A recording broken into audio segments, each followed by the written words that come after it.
Isang mapagpalang araw po sa inyong lahat at purihin ang Panginoong Diyos sa kanyang kabutihan at kagandahan loob sa atin. May mga taong nagsasabi ng wala kang kwenta, wala kang silbi, wala kang pakinabang. Pero wala po tayong karapatan na sabihin kahit kanino man dahil tayo pong lahat ay nilikha ng Diyos. Ayon po sa mga awit, Kabanatang 8, talatang 4 hanggang 6, ano ba ang tao upang iyong pahalagahan o ang anak ng tao upang iyong pangalagaan? Nilikha mo siyang mababa sa iyo ng kaunti.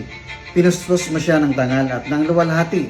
Ginawa mo siyang pinuno ng lahat ng iyong nilikha. Sa lahat ng mga bagay, siyang iyong pinamahala. Alalahanin po natin, man was created with dignity. We must remember that we are all human beings equal in the sight of God. The glory of God reflected in man.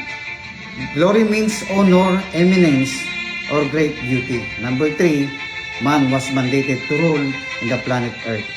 We are called as a good steward with responsibilities and liabilities.